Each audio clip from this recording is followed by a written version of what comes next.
नमस्कार मंडळी, स्वागत आहे तुमचं शेती आणि सरकारी योजना या यूट्यूब चॅनेलमध्ये।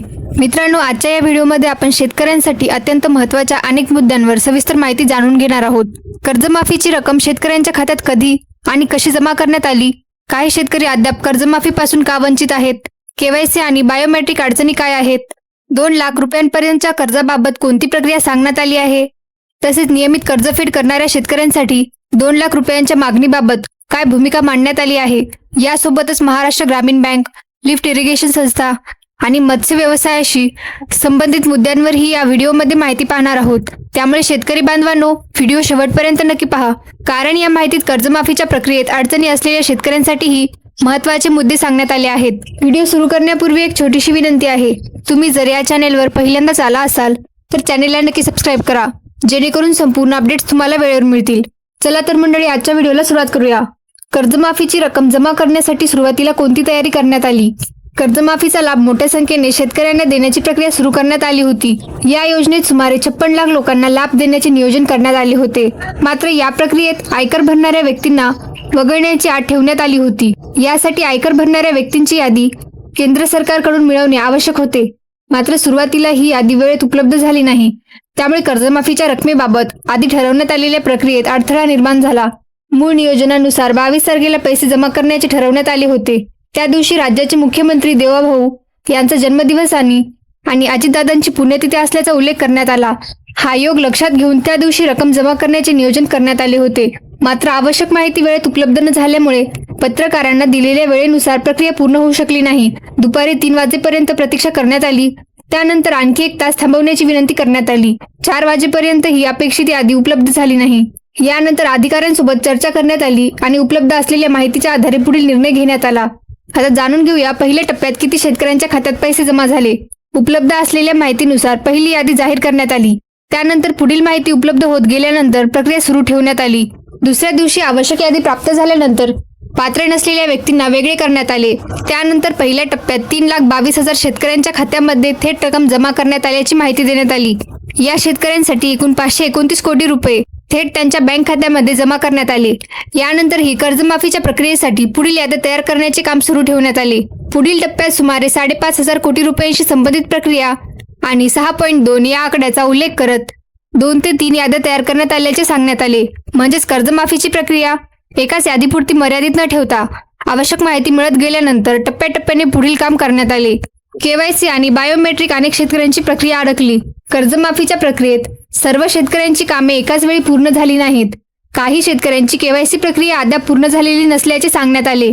आजही सुमारे 50,000 लोकांची केवायसी पूर्ण झालेल्या नसल्याचा उल्लेख करण्यात आला। याशिवाय अनेक शेतकरी वयोवृद्ध असल्यामुळे त्यांच्या बोटांचे ठसे व्यवस्थित उमटत नसल्याची समस्या समोर आली। अशा प्रकारच्या बायोमेट्रिक अडचणींमुळे हजारो लोकांची प्रक्रिया रखडल्याचे सांगण्यात आले।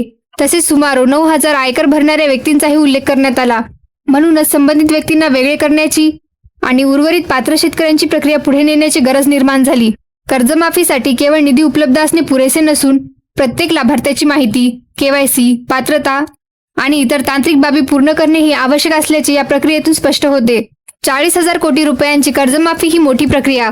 शेतकऱ्यांच्या कर्जमाफीबाबत बोलताना 40,000 कोटी रुपयांच्या कर्जमाफीचा उल्लेख करण्यात आला। एवढ्या मोठ्या प्रमाणातील कर्जमाफीची प्रक्रिया करणे ही साधी बाब नसल्याचे सांगण्यात आले। शेतकऱ्यांमध्ये कर्जमाफीबाबत विविध अपेक्षा आणि भावना आहेत। या भावना योग्य असल्याचेही मान्य करण्यात आले। मात्र एवढ्या मोठ्या आर्थिक रकमेची व्यवस्था करणे आणि त्याचबरोबर प्रत्येक शेतकऱ्याच्या प्रकरणाची प्रक्रिया पूर्ण करणे यासाठी वेळ लागत असल्याचे सांगण्यात आले आहे। ज्या शेतकऱ्यांचे कर्ज सुरू आहे आणि ज्यांच्याकडे चालू थकबाकी आहे, अशा शेतकऱ्यांबाबतही निर्णय घेण्यात आला आहे। यामध्ये 2 लाख रुपयांपर्यंतच्या कर्जाशी संबंधित महत्त्वाची माहिती देण्यात आली। आता जाणून घेऊया 2 लाख रुपयांपर्यंतच्या कर्जाबाबत कोणती अट सांगण्यात आली। ज्या शेतकऱ्यांचे कर्ज 2 लाख रुपयांपर्यंत आहे, तसेच काही शेतकऱ्यांचे कर्ज 2 लाख रुपयांपेक्षा जास्त आहे, अशा प्रकरणांसाठी वेगळी प्रक्रिया सांगण्यात आली आहे। ज्या शेतकऱ्यांचे कर्ज 2 लाख रुपयांपेक्षा अधिक आहे, त्यांनी 2 लाख रुपयांपेक्षा जास्त असलेली उर्वरित रक्कम भरल्यानंतरच 2 लाख रुपयांची रक्कम जमा करण्यात येईल असे सांगण्यात आले। उदाहरणार्थ, एखाद्या शेतकऱ्याच्या कर्जात 2 लाख रुपयांपेक्षा वरची 25,000, 30,000 किंवा इतर काही रक्कम बाकी असेल तर ती अतिरिक्त रक्कम भरावी लागेल। त्यानंतर 2 लाख रुपयांपर्यंतची रक्कम संबंधित प्रक्रियेनुसार जमा करण्यात येईल असे स्पष्ट करण्यात आले। जर अतिरिक्त रक्कम भरली नाही तर संबंधित कर्ज खाते थकबाकीदार स्थितीतच राहील। त्यामुळे 2 लाख रुपयांपेक्षा जास्त असलेली उर्वरित रक्कम भरून खाते नियमित करण्यावर भर देण्यात आला आहे. अतिरिक्त रक्कम भरण्यासाठी मार्च 2027 पर्यंतची मुदत. शेतकऱ्यांकडे तात्काळ अतिरिक्त रक्कम उपलब्ध नसेल याची जाणीव असल्याचे सांगण्यात आले आहे. त्यामुळे ही प्रक्रिया काही दिवसांमध्येच पूर्ण करण्याची अट ठेवण्यात आलेली नसल्याचे स्पष्ट करण्यात आले. शेतकऱ्यांना अतिरिक्त रक्कम भरण्यासाठी मार्च 2027 पर्यंत मुदत ठेवण्यात येणार असल्याचे सांगण्यात आले. या कालावधीत ज्या शेतकऱ्यांकडून आवश्यक अतिरिक्त रक्कम भरली जाईल त्या शेतकऱ्यांच्या खात्यामध्ये 2 लाख रुपयांपर्यंतची रक्कम जमा करण्यात येईल असे सांगण्यात आले. यामुळे 2 लाख रुपयांपेक्षा अधिक कर्ज असलेल्या शेतकऱ्यांसाठी ही प्रक्रिया पूर्ण करण्यासाठी वेळ देण्यात आल्याची माहिती समोर आली आहे. आता जाणून घेऊया या वेळची कर्जमुक्ती आधीच्या कर्जमाफीपेक्षा वेगळी कशी. आतापर्यंतच्या कर्जमाफीच्या अनुभवाबाबतही महत्त्वाचा मुद्दा मांडण्यात आला. यापूर्वी काही शेतकऱ्यांचे कर्ज माफ झाले, मात्र त्यानंतर त्यांना पुन्हा कर्ज मिळण्यात अडचण आल्याचे सांगण्यात आले. यावेळी मात्र कर्जमुक्तीची प्रक्रिया वेगळ्या पद्धतीने करण्यात येत असल्याचे सांगण्यात आले आहे. शेतकऱ्याचे मूळ कर्ज ज्या प्रमाणात आहे त्या प्रमाणात बँकांकडून पुढील कर्ज वाटप सुरू करण्याची भूमिका मांडण्यात आली आहे. म्हणजेच कर्जमाफीची किंवा कर्जमुक्तीनंतर शेतकऱ्याला पुन्हा आर्थिक व्यवहार सुरू करता यावेत यासाठी पुढील कर्ज वाटपावरही भर देण्यात आला आहे. कर्जमुक्तीनंतर 1 ते 2 दिवसांच्या आत कर्ज वाटप करण्याबाबत आदेश देण्यात आल्याचेही सांगण्यात आले. हा मुद्दा विशेष महत्त्वाचा आहे, कारण केवळ जुने कर्ज मिटवणे आणि त्यानंतर शेतकऱ्याला पुढील कर्ज न मिळणे अशी परिस्थिती निर्माण होऊ नये यावर या प्रक्रियेत भर देण्यात आला आहे. महाराष्ट्र ग्रामीण बँकेच्या अडचणी आणि सरकारचा निर्णय. कर्जमाफीच्या प्रक्रियेत महाराष्ट्र ग्रामीण बँकेशी संबंधित एक वेगळा मुद्दाही समोर आला. या बँकेच्या सुमारे 1000 कोटी रुपयांशी संबंधित आर्थिक बाबींचा उल्लेख करण्यात आला.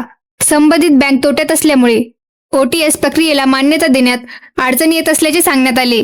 जर ही प्रक्रिया मान्य करण्यात आली असती तर बँकेला सुमारे 1000 कोटी रुपयांचा तोटा सहन करावा लागला असता. त्यासोबतच इतर सुमारे 200 कोटी रुपयांचाही मुद्दा असल्याने एकूण सुमारे 1200 ते 1300 कोटी रुपयांची आर्थिक अडचण निर्माण होऊ शकली असती. या पार्श्वभूमीवर बुधवारी मुख्यमंत्री महोदयांनी संपूर्ण खर्च सरकारकडून उचलण्यात येईल आणि संबंधित 1000 कोटी रुपयांची रक्कमही देण्यात येईल असे सांगितल्याची माहिती देण्यात आली. यामुळे कर्जमाफीच्या प्रक्रियेत बँकांच्या आर्थिक स्थितीचाही विचार करून पुढील निर्णय घेण्यात येत असल्याचे सांगण्यात आले. एकही पात्र शेतकरी कर्जमाफीपासून वंचित राहू नये यासाठी प्रक्रिया सुरू. कर्जमाफीच्या प्रक्रियेत एक काम पूर्ण होत असताना दुसरी अडचण समोर येत असल्याचे सांगण्यात आले. त्यामुळे प्रक्रिया अपेक्षेपेक्षा अधिक गुंतागुंतीची होत असल्याचे स्पष्ट करण्यात आले. तरीही शेतकऱ्यांबाबत जे आश्वासन देण्यात आले आहे ते पूर्ण करण्याची बांधिलकी असल्याचे सांगण्यात आले. कर्जमाफीच्या प्रक्रियेत एकही पात्र व्यक्ती बाकी राहू नये यासाठी काळजी घेत असल्याचे स्पष्ट करण्यात आले.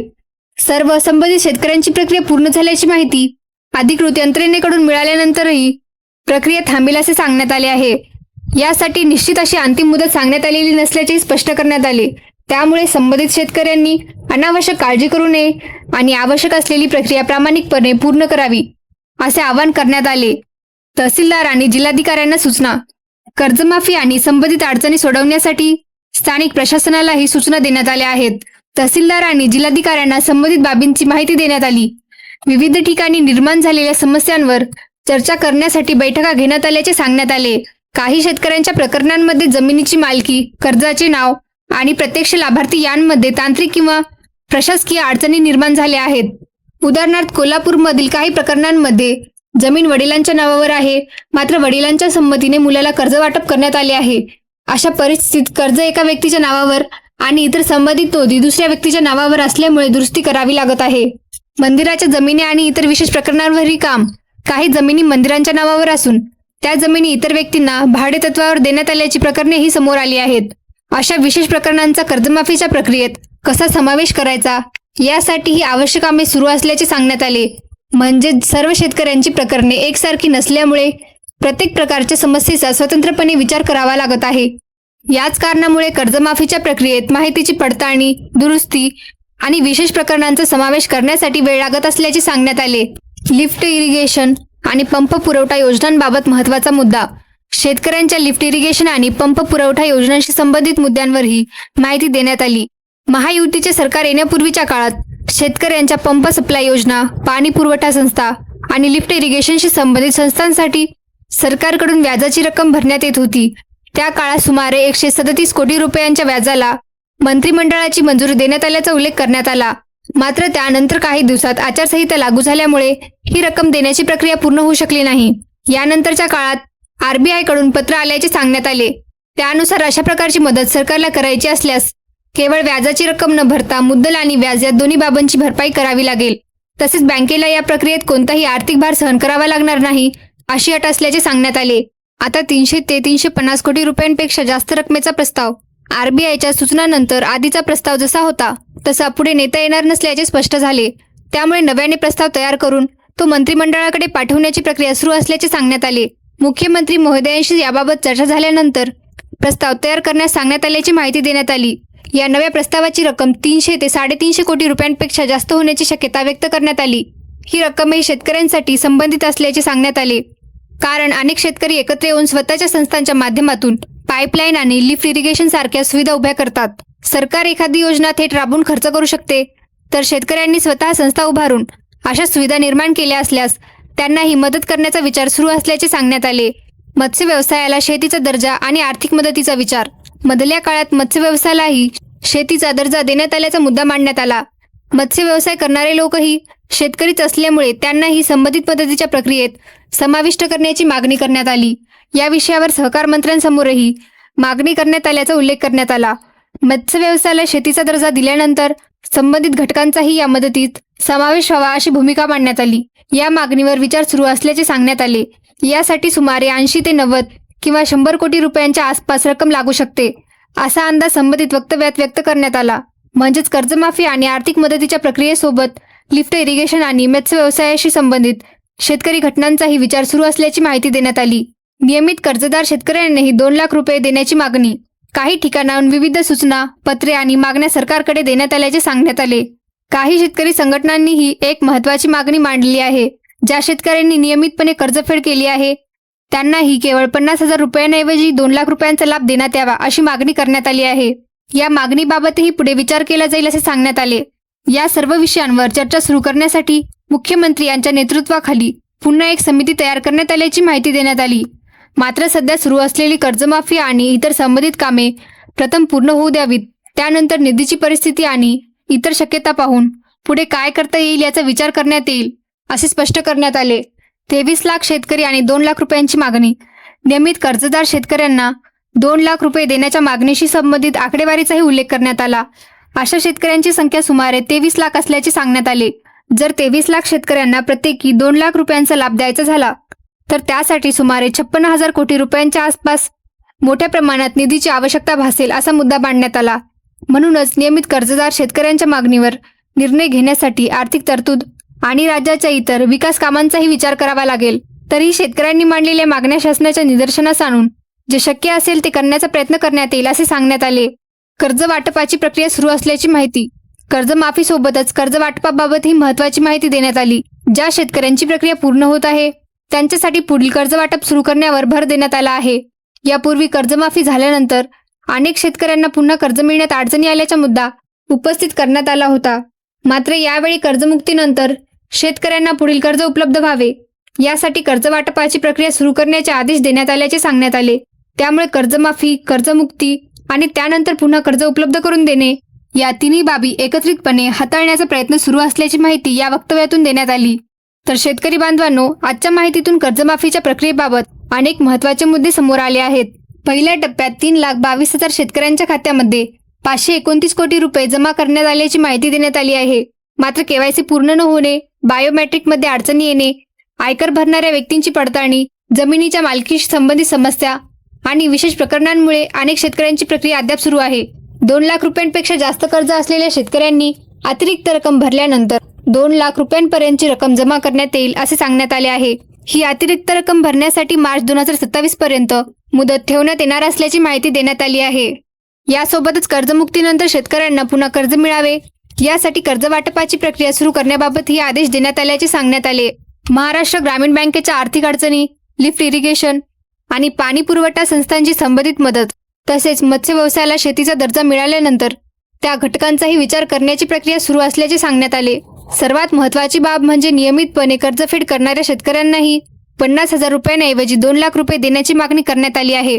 मात्र या मागणीवर मुख्यमंत्री यांच्या नेतृत्वाखाली समितीमार्फत पुढील विचार केला जाईल अशी माहिती देण्यात आली आहे. त्यामुळे संबंधित सर्व शेतकरी बांधवांनी आपल्या कर्जमाफी, केवायसी, बायोमेट्रिक आणि इतर आवश्यक प्रक्रियांकडे लक्ष द्यावे. ज्यांच्या प्रकरणात काही तांत्रिक किंवा कागदपत्रांशी संबंधित अडचणी आहेत त्यांनी संबंधित प्रशासनाकडे आवश्यक ती प्रक्रिया पूर्ण करावी. शेतकरी बांधवांनो, आजची ही माहिती तुम्हाला उपयुक्त वाटली असेल तर व्हिडिओला नक्की लाईक करा. ही माहिती इतर शेतकरी बांधवांपर्यंत पोहोचावी म्हणून व्हिडिओ जास्तीत जास्त शेअर करा. आणि अशाच प्रकारे शेतकरी योजना, कर्जमाफी, कर्ज वाटप, नमो शेतकरी योजना तसेच इतर महत्त्वाच्या सरकारी योजनांची माहिती सर्वात आधी मिळवण्यासाठी आपल्या चॅनलला नक्की सबस्क्राईब करा आणि बेल आयकॉन दाबा. अशाच महत्त्वाच्या अपडेट्स तुम्हाला दररोज तुमच्या मोबाईलवर मिळवायच्या असतील तर आमच्या व्हॉट्सअप ग्रुपला जॉईन व्हा. व्हॉट्सअप ग्रुपची लिंक या व्हिडिओच्या डिस्क्रिप्शनमध्ये दिलेली आहे. त्या लिंकवर क्लिक करा आणि लगेच ग्रुपमध्ये सामील व्हा. धन्यवाद. भेटूया पुढील नवीन आणि महत्त्वाच्या अपडेट्ससह. जय हिंद, जय महाराष्ट्र.